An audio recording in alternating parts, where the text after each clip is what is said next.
নমস্কার বন্ধুগণ, আমি টুম্পা। সকলকে জানাই অভিনন্দন।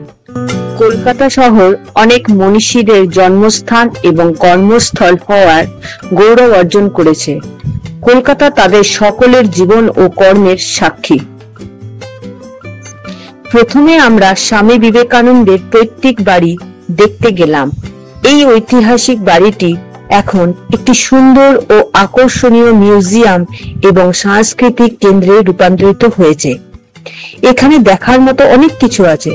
স্বামী বিবেকানন্দকে বুঝতে এবং জানতে হলে একবার এই ঐতিহ্যবাহী বাড়িটি পরিদর্শন করা নিতান্ত দরকার।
কবিগুরু রবীন্দ্রনাথ ঠাকুরের জন্মস্থান কলকাতার বিখ্যাত জোড়াসাঁকো ঠাকুরবাড়ি।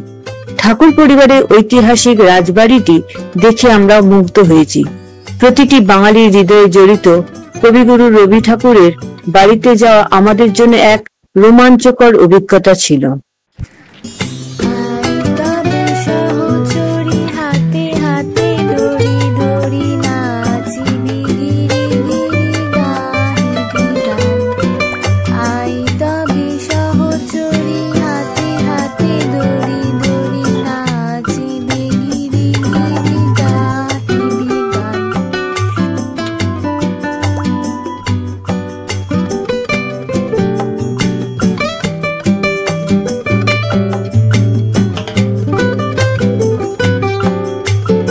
ভারতের স্বাধীনতা সংগ্রামের ইতিহাসে এক চিরস্মরণীয় নাম নেতাজি সুভাষচন্দ্র বসু।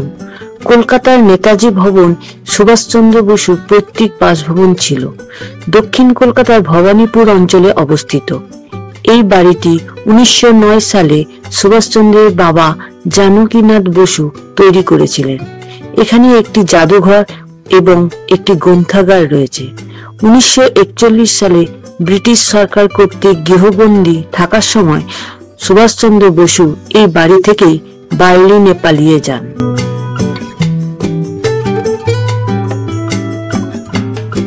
নেতাজি ভবনের মিউজিয়ামে সুভাষচন্দ্র বসুর বেশ কিছু ব্যক্তিগত নিদর্শন প্রদর্শিত হয়েছে। অন্তর্ধানের দিন এই সিঁড়ি দিয়েই সুভাষচন্দ্র বসু নেমেছিলেন। 1941 সালের 16 জানুয়ারি রাতে ব্রিটিশ কর্তৃপক্ষের গৃহবন্দী থাকাকালীন নেতাজি পাঠান মোহাম্মদ জিয়াউদ্দিনের ছদ্মবেশে এই বাড়ি থেকে পালিয়ে যান। তিনি ভারত ও আফগানিস্তান পেরিয়ে জার্মানি পৌঁছানোর জন্য একটি বিপজ্জনক যাত্রা শুরু করেন। এই গাড়ি চালিয়েই মহা অন্তর্ধানের দিন শিশির কুমার বসু নেতাজিকে গোমো রেল স্টেশন পর্যন্ত নিয়ে গিয়েছিলেন।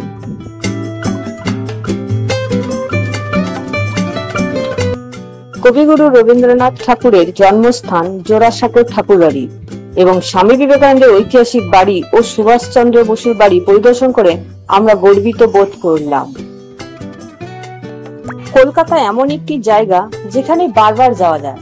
ভারতের এই সাংস্কৃতিক রাজধানীর অসংখ্য দিক রয়েছে। আবার যাব আনন্দের শহর কলকাতার প্রেমের টানে। বন্ধুগণ, আমার চ্যানেলটি অবশ্যই সাবস্ক্রাইব করবেন। ধন্যবাদ।